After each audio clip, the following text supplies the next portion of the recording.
පළවෙනි ප්‍රශ්නේ දීලා තියෙනවා රූපවාහිනියේ අතිශය ප්‍රචණ්ඩකාරී වැඩසටහනක් තනිව බලමින් සිටි සචිනිට නිවසින් එළියට යාමට බියක් ඇතිවිය. මෙම తත්වය පිළිබඳව පර්යේෂණාත්මකව අධ්‍යයනයක් සිදු කරන ලද්දේ. ඔයාට මතක ඇති අපි පළවෙනි පාඩමේදී කතා කරනවා පෙනිසිල්වේනියානු විශ්වවිද්‍යාලයේ පර්යේෂණ කණ්ඩායමක් සිද්ධ කරපු පර්යේෂණයක් ගැන. ළමයි ටිකක් නියදියක් විදියට අරගෙන එයාලා කණ්ඩායම් දෙකකට බෙදලා එක කණ්ඩායමකට ප්‍රචණ්ඩ ක්‍රියා සහිත රූපවාහිනී කාටුන් වැඩසටහන් බලන්න දෙනවා. අනිත් කණ්ඩායමට ප්‍රචණ්ඩ ක්‍රියා රහිත රූපවාහිනී කාටුන් වැඩසටහන් බලන්න දෙනවා. ඔහොම කාලයක් බලන්න දීලා ප්‍රචණ්ඩ ක්‍රියා සහිත රූපවාහිනී කාටුන් වැඩසටහන් බලන්න දීපු ළමයින් තුල සිද්ධ වෙලා තියෙන ප්‍රධාන වෙනස්කම් තුනක් පෙන්වලා දෙනවා. පළවෙනි එක වේදනාත්මක දේ පිළිබඳ දරුවන්ගේ සංවේදීතාව අඩුවීම. දෙවැනි එක දරුවන් ඔවුන් ජීවත් වන පරිසරය හා අවට ලෝකය පිළිබඳ බියක් ඇති කර ගැනීම. තුන්වෙනි එක අන් අය සමග කටයුතු කිරීමේදී ආක්‍රමණශීලී වන්නටත් ඉක්මනින් ආරවුල් ඇති කර ගන්නටත් දරුවන් තුල නැඹුරුව වැඩිවීම. එතකොට මෙතන සිද්ධ වෙලා තියෙන්නේ රූපවාහිනියේ අතිශය ප්‍රචණ්ඩකාරී වැඩසටහනක් තනියම බලපු සචිනිට ගෙදරින් එළියට යන්න බය හිතුන එක. ඉතින් මේ ගැන පර්යේෂණාත්මක අධ්‍යයනයක් සිද්ධ කරලා රූපවාහිනියේ ප්‍රචණ්ඩ ක්‍රියා සහිත වැඩසටහන් බලනකොට දරුවන් ඔවුන් ජීවත් වන පරිසරය හා අවට ලෝකය පිළිබඳව බියක් ඇති කර ගන්නවා කියලා තහවුරු කරලා තියෙන්නේ පෙනිසිල්වේනියානු විශ්වවිද්‍යාලය. එතකොට නිවැරදි පිළිතුර විදියට දෙක ගන්න පුළුවන්.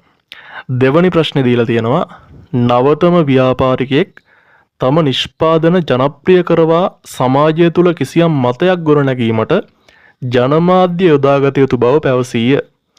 සංනිවේදනයේ ස්වභාවයට අනුව මෙම తත්වය අයත් වන්නේ දැන් අලුත් ව්‍යාපාරිකයෙක්ට තමන්ගේ නිෂ්පාදන ගැන මිනිස්සුන්ව දැනුවත් කරන්න ජනමාධ්‍ය භාවිතා කරන්න පුළුවන්. විශාල භූගෝලීය ප්‍රදේශයක විසිරීලා පැතිරලා ඉන්න ග්‍රාහක පිරිසක් ජනමාධ්‍යයට ඉන්නවා. එයාලට යම්කිසි බලපෑමක් පෙළඹවීමක් සිද්ධ කරලා සමාජය තුළ කිසියම් මතයක් නිර්මාණය කරලා තමන්ගේ නිෂ්පාදන අලෙවි කරගන්න ව්‍යාපාරිකයෙක්ට පුළුවන්කම තියෙනවා. උදාහරණ විදියට වෙළඳන්වීම් ප්‍රවර්ධන වැඩසටහන් ගන්න පුළුවන්.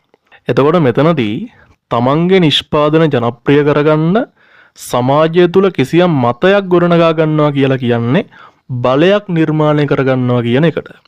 ඒ බලය නිර්මාණය කරගන්න පුළුවන්කම ලැබෙන්නේ ජන සංනිවේදනය නිසා. එතකොට මේ తත්වය අයිති වෙන්නේ බලයක් නිර්මාණය වීමකට. එතකොට නිවැරදි පිළිතුර විදියට 4 ගන්න පුළුවන්.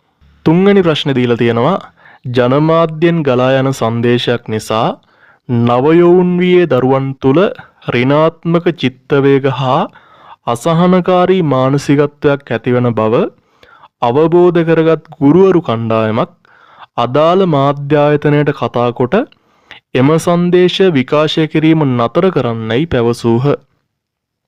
හබ්බාකෘතියේ මූලිකාංග වලට අනුව මේ ගුරුවරු කණ්ඩායම මෙතනදී ක්‍රියාත්මක වෙලා තියෙන්නේ බලපෑම් කණ්ඩායමක් විදිහට. මෙයාලා මාධ්‍ය ආයතනයට බලපෑමක් තමයි සිද්ධ කරලා තියෙන්නේ මේක විකාශනය කරන එක නවත්තන්න කියලා. ඍජුවම මාධ්‍ය ආයතන එක්ක සම්බන්ධ නොවුනත් මාධ්‍ය කටයුතු එක්ක සම්බන්ධ වෙන ඒවා පාලනය කරන ආයතන සහ පුද්ගලයෝ ගැන අපි හබ්බාකෘතියේදී කතා කරලා තියෙනවා. එයාලා පනවන රෙගුලාසි නිසා සංදේශවල කිසියම් පාලනයක් සිද්ධ වෙනවා කියලා අපි ඉගෙනගෙන තියෙනවා. උදාහරණ විදියට රාජ්‍ය කොමිෂන් සභා, උසාවි, වෘත්තීය සංවිධාන, පාරිභෝගිකයන්, බලපෑම් කණ්ඩායම් ගන්න පුළුවන්. එයාලට අපි හබ්බාකෘතියේදී කියනවා නියාමකයෝ කියලා. එයාලා විවිධාකාරයෙන් මාධ්‍ය සංදේශ නියාමන කාර්යයට සම්බන්ධ වෙලා ඉන්නවා. එතකොට නිවැරදි පිළිතුර විදියට 4 ගන්න පුළුවන්.